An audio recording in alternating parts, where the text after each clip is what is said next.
ኢንስታግራም ላይ፣ ቴሌግራም ላይ፣ ቲክቶክ ላይ በቀን ከ5 ሰዓት በላይ ነበር እየተጠቀምክ ነበር እና ያ ነገር ማለት ነው የሰራልኝ ነገር አንደኛ ራሴን በሶሻል ሚዲያ ላይ እንድጠመድ አድርጎኝ ዶፓሚን ሌቭል እንዲጨምር አድርጎኝ አስረዳለሁ ማለት እንደሆነ።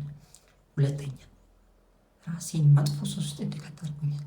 ሶስተኛ የራሴን ዓላማ እንዳልከተል አድርጎኛል እና ይሄንን እንደ የሆኑ ዩቱበሮች እንደምታያቸው ወይም እንደ ቤተሰቦች አይነት ያጠፋል ይሄ ሶሻል ሚዲያ ስልክ መጠቀም እንደዛ አይደለም። ምክንያቱም ሪሉን ብነግርህ ደስ የሚል ነገር ምን መሰለህ፣ ያ ነገሩ ስናፕቻት ላይ አይደል፣ ስናፕቻት ላይ፣ ኢንስታግራም ላይ መጻጻፍ ምናምን ያ ነገር አንዳንዴ ሰዓትን ይገልብሃል እና ማወቅ ያለብህ ሰዓትህ ከገንዘብ በላይ ዋጋ እንዳላት ነው።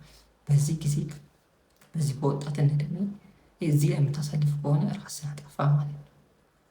ብዙ ጊዜ ምን አደርጋለሁ መሰለህ ስቲል እዚህ ድረስ ማስበው ማለት ነው ባላረገው ኖሮ ምለው መሰለህ ኢንስታግራም ላይ መፖስት ይሄ ነው የሚያስመስለኝ ራሴ ስቶሪ ላይ ማድረግ ብዙ ጊዜ ሶሻል ሚዲያ ወንዶች በተለይ ምን ያደርጋሉ መሰለህ ያን ነገር የሚያደርጉት አቴንሽን ለማግኘት ነው።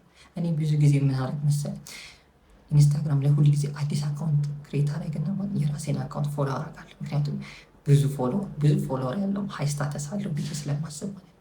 አሁንም ሶሻል ወርልድ ላይ እንደዛ ነው የሚሰራው። ስለዚህ ምን ማድረግ አለብህ መሰለህ በህይወት ላይ ያን ነገር ዲስሚስ ማድረግ አለብህ። በህይወት ላይ ያን ነገር ማውጣት፣ ስናፕቻት ላይ ስኮርን መጨመር ወይም ስናፕቻት መላላክ ይሄ ነገር ራስን ደካማ እያደረገ ነው። ያን ነገር ከምታደርገው እኔ ልንገርህ በየቀኑ አንድ ፑሽፕ ብትሰራ ማለት ነው በአመት 365 ጊዜ ነው እየሰራ ያለው። አንዱ ሌላኛው ደግሞ ያንተን ተፈታታኝ ብናየው ማለት ነው እሱ ዜሮ ነው። ከሱ ተሽላል ማለት ከግማሽ 4 ቢሊዮን ሰው አለ በዓለም ላይ ከነሱ ሁሉ ተሽላል ማለት ነው። ስለዚህ ራስን እባክህ በእንደዚህ አይነት ሶሻል ሚዲያ አትጠመድ። እኔ ከመጥፎ ኤክስፒሪየንሶችንም ነገር ሶሻል ሚዲያ ማለት ዶፓሚን ነው የሚሰጥህ፣ ምንም ነገር አይሰጥም፣ የተሻለ ቦታ አያደርስም።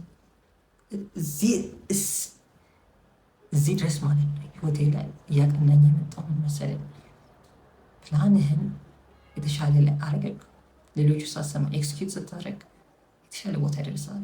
ሰዎች ተለውጣል ብሎ ይነግሩሃል።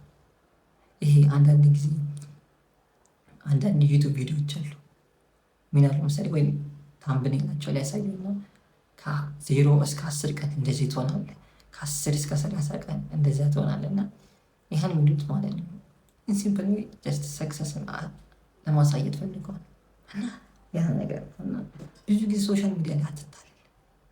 ያ ነገሮች ህይወት ላይ የተሻለ ነገር አይፈጥሩም። እስቲ አንዳንዴ ካሰብከው ማለት ነው ኢንስታግራም ላይ የሆነች ቺክ አገኛለሁ ብለህ አንዳንዴ ካሰብከው ማለት ነው ኢንስታግራም ላይ የሆነች ሴት አገኛለሁ ብለህ ጊዜ የምታጠፋ ከሆነ ያን ነገር እያሳደድክ ነው እና ሁልጊዜ ብቸኛ እንደምትሆን ልንገር እና ያን ነገር በምን ትጋፈጠዋለህ መሰለህ? ራስን በመገባት ያስጠላል።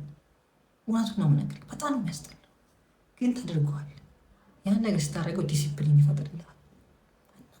ብዙ ጊዜ እዛ ላይ ሶሻል ሚዲያ ላይ የምታጠፋቸው ጊዜዎች ማለት ነው እውነት ነው የራስህን ነገር የምገነባበት ጊዜ ነው ይሄ። እኔ እንደ ቤተሰቦች አልመክርም፣ ምክንያቱም ሶሻል ሚዲያ በጣም ጥሩ ነው። ራስህን የተሻለ ደረጃ እንዲያደርሰህ እንደ ቢዝነስ ዓላማ መጠቀም ትችላለህ።